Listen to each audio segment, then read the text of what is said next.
is calm.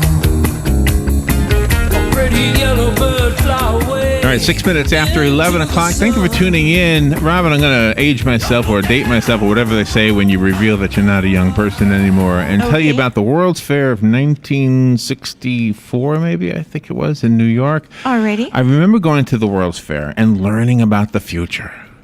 Right? And the future, at least as predicted by the World's Fair, had a lot to do with technology because technology was going to make us able to communicate with each other easier. And they were right. They had it right. They knew it, right?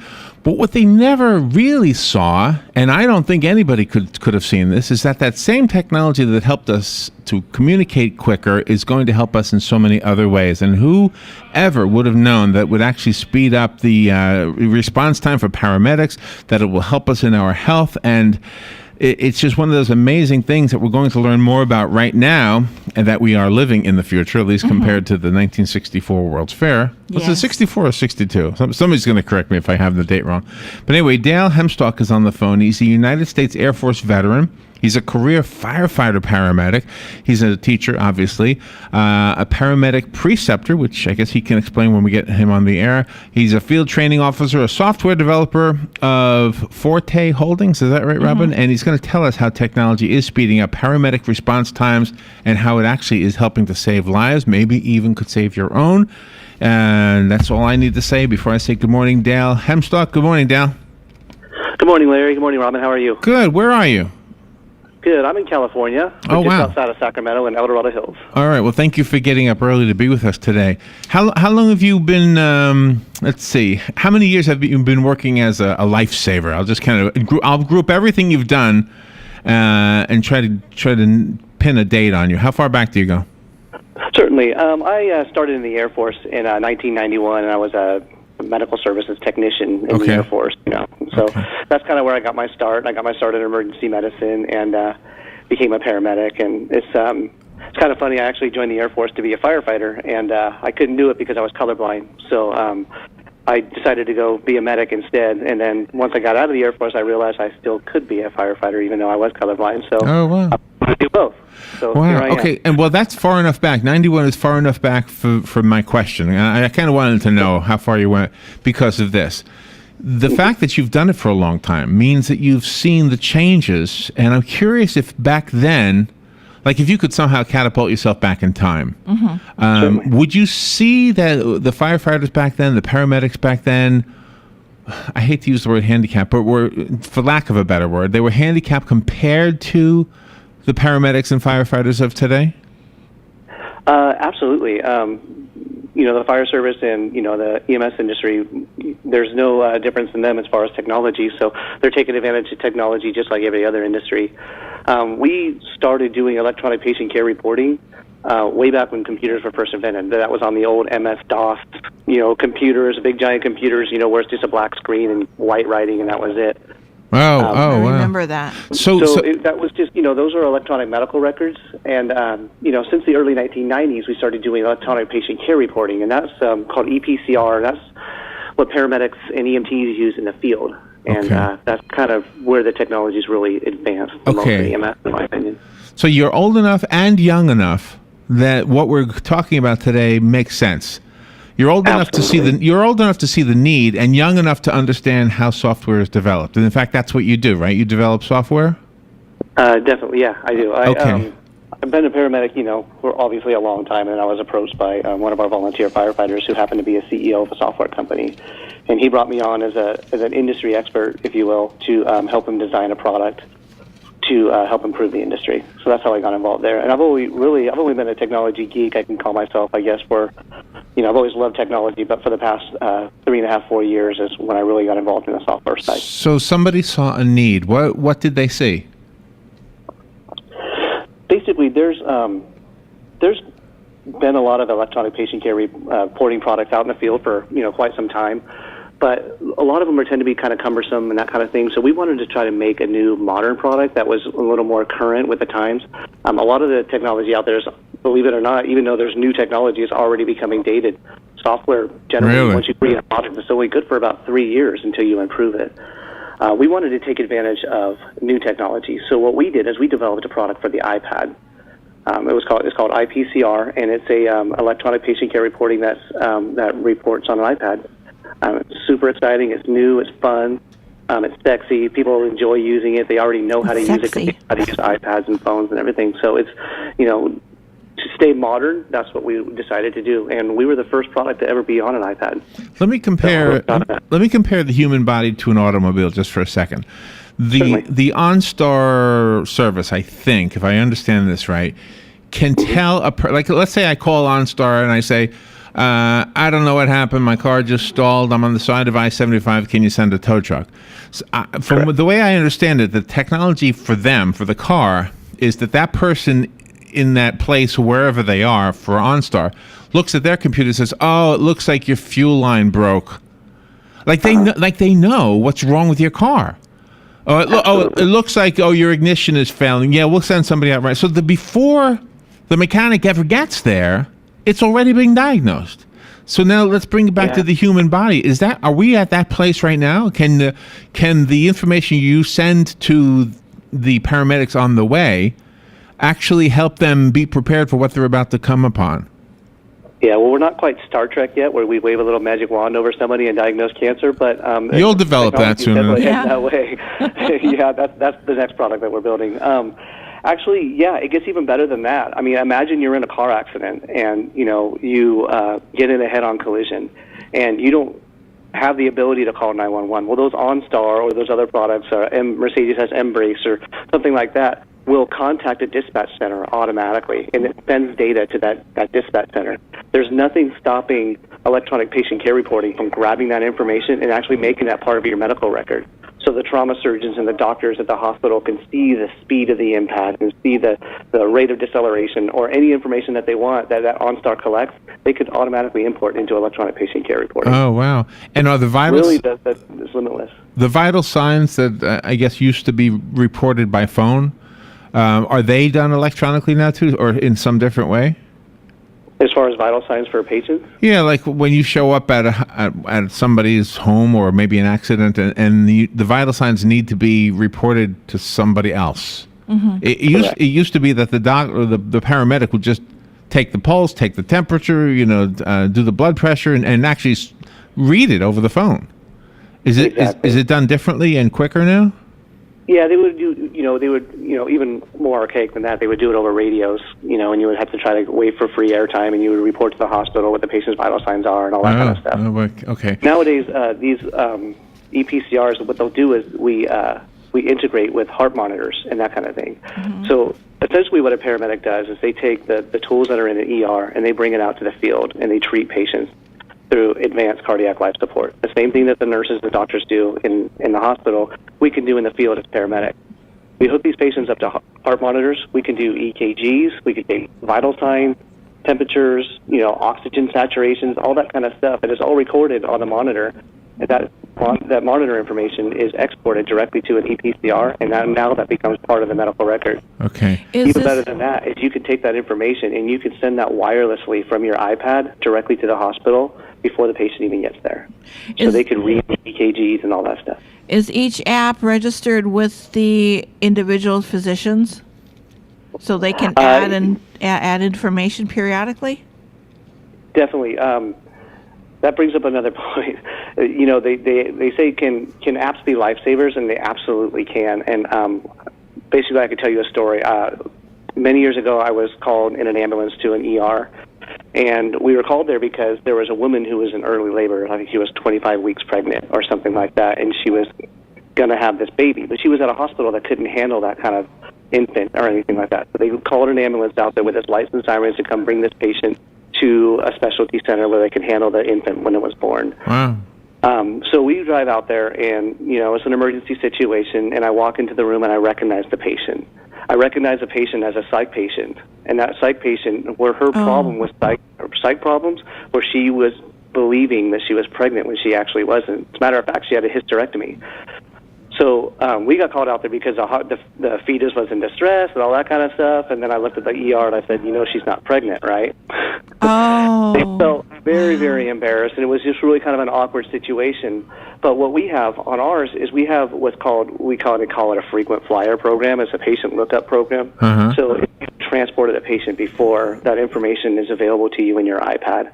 So the minute you have a patient, if they had that technology back then, they would have been able to look at that patient and see that they had a hysterectomy and probably save themselves a lot of embarrassment. Oh, my Take that a gosh. step further, you might have a patient that has a cardiac problem, and they're unconscious, and they're definitely allergic to a medication that you would normally give that patient. If you have the ability to look at that information electronically on an iPad before that patient even wakes up or anything like that, there's your lifesaver right there. You can prevent them harm by knowing what their medical history is. Okay, help me out with the technology and its availability. You're talking to a relatively small town right now, not too small, I guess, but I guess we're somewhere on the small end of things. Is this a service that we'll see eventually? Is it something we can see right now because we're a small town, or the big cities first? Or is this kind of across the board, everybody can tap into this right away? It's pretty much very affordable. Any community can basically afford it. It just depends on what features you need and what features you want. We kind of pride ourselves in making sure that no community is going to go without this technology because of price. We always work with the companies and that kind of thing. The good news is with this technology, it makes paramedic units available sooner. And those are called unit utilization hours, meaning the more a paramedic unit is available, the more the run runs, the more profitable an agency becomes. So we actually, through this technology, through increased billing, through increased utilization hours, we actually help companies become more profitable based off of our technology, and in some cases actually pays for itself because of the increase in profit based off of it going to electronic patient care reporting from paper. So let me ask let's see, a devil's advocate type of a question, I guess. And I don't really see a devil's advocate position here, but I know how people are. Could I, let's say, have an iPad, get this app for it, and kind of learn Robin's medical history, and maybe she doesn't want me to know it? Correct. That's a good question. Basically, through each iPad account is registered. We are 100% HIPAA compliant, meaning that HIPAA laws are patient privacy laws. We follow all the rules and the standards with HIPAA. You have to have detailed information. You have to have a specific login to an account that has access to that information. So only medical professionals with the correct login and password can gain information from previous transports and that kind of thing. But that's a fantastic question because that's a lot of people. So I could get the app. Actually, not to interrupt, it's basically no different than a doctor or a nurse pulling a medical record in a hospital. It's just, it follows the same guidelines. Okay. So right now you're doing the radio tours so that you can educate us about this, but it's mostly for the doctors? Is it mostly for the paramedics? I like to think it's for the patients, really. I mean, but do I use it? It's better all the way around. It's not, no, the doctors and the nurses use the product, but it benefits the patients the most. Okay, but because of access to information, more accurate documentation, that kind of thing. Okay, but I guess what I'm asking is, do I put it on my iPad? No, the paramedics in the field, they do it. So basically what would happen, in your community would purchase the program from Forte Holdings, which is a company that created IPCR. They would purchase the program, they would register their iPads and that kind of thing, and we create a database for them, and we train them, and we teach them how to use it, and they basically begin using the program in the field. What kind of feedback are you getting from other communities that have used it already? Are they ecstatic? Is it making everything a lot easier for them? So far, the feedback has been fantastic. Everyone really likes using it, and the biggest thing is the training. These programs can be very cumbersome to use because there's so much information. We report information to a national database called NEMSIS. It's the National EMS Information Systems. Basically what happens is we take a file of information and we report that nationally. The reason for that is it creates a national database so they can find out how many times patients have heart attacks at 8 o'clock in the morning, on a national system. So we take information. The problem with that is there's a lot of information that has to be recorded, and if you don't present that information to the paramedics and the firefighters in the field that's easy to record, it could be very labor intensive. So we created a way, a nice easy flow for people. So using it on an iPad basically most people already know how to use an iPad or an iPhone, and for something that would take between 8 and 16 hours to train somebody, some people have picked up the iPad and without any training at all created medical records just because they follow the system on the iPad or the, Well, so and this would be very helpful when people are traveling across the country. If there's an accident, you're intertwined with all of the other emergency response professionals. Mm-hmm. Absolutely. We can export information in a number of ways. The best way is if you have multiple agencies using the same program, we could actually just transfer information by hitting a transfer button. So if you have say you have a fire engine that responds to a call and they're there 20 minutes before the ambulance gets there, they can gather all this information, the patient's name, their history, their date of birth, and all this really relevant information, their vital signs, whatever treatments that they did, and everything that they've recorded on scene prior to that ambulance getting there. When that ambulance gets there, or even after they leave, they could transfer that information directly into the other people's iPad to eliminate redundancy. So are we going to eventually see that everybody has like a little, what do you call them, the scanning code? What's that thing called again? QR codes or, there's all different kinds of different I mean, will that be kind of a way for you? Let's say I'm in a wreck and I'm unconscious. And you know that I have that little code in my wallet. You open my wallet, you scan it, boom, you have everything you need to know. Exactly. Yeah, that technology is already there. We can scan information, driver's licenses, all that kind of thing. I mean, the technology already exists. So just incorporating that into the program is all that needs to happen. There's also other apps that we're developing that are community apps where actually patients will be able to log in and put relevant information to them. I have a dangerous dog, or I have a gate code, or this is my medical history. Oh, good, access to that information prior to even getting there. And now so there's really a lot of exciting stuff coming. Now you had said earlier you were colorblind, and that hindered you in some ways as far as your profession. Will that colorblindness hinder anybody looking at the iPad, and will that app be distorted? No, not at all. Not at all. It doesn't affect it at all. The only way it would is if we had a little color test with the little round circles and the little dots, which we don't have. Okay. No problem at all. Okay, excellent. Okay, so for those who are listening who could benefit, well, we'll all benefit from it, so that's the bad choice of words, but for those who would be able to implement this, the decision makers at the fire rescue, right, and the decision makers at the hospital, I'm guessing they all have to get on board with this. What do they do? Where do they go to a website? Yeah, they basically just contact our company. We have a website. If you don't mind me plugging it right now. No, I need you to. Because we're going to get calls later on asking us, so we need the information. Perfect. Yeah, so our website is, we have a couple of websites. We have www.IPCREMS.com, and that's a direct link to our website that has our IPCR product. We also have several other products that we've developed, and that's on our other website as well. Forte Holdings is our parent company, and that's www.forteholdings, that's Forte holdings.com, and all of our products are listed there. Okay, so it's IPCREMS.com. Correct. Okay, and now to make it easy, Robin already has that website address on the WOCA.com address for those driving. You can't write it down. And the way you find that is just go to WOCA.com, go to the guest list, and you'll see Dale's name and the website right there. Sometimes people have to be jump-started through a tragedy that has happened in their own personal lives for them to help others. Did that happen to you, that you found this was necessary? The big thing I found necessary with this is just having to deal with other programs that were very labor intensive and just going through the growth process and really being frustrated.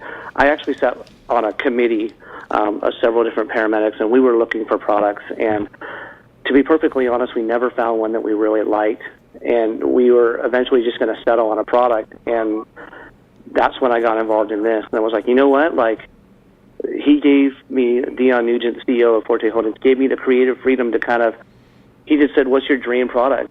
Don't worry about how much it costs. Don't worry about, the development time. Don't worry about anything. As a paramedic in the field, what would you like to do?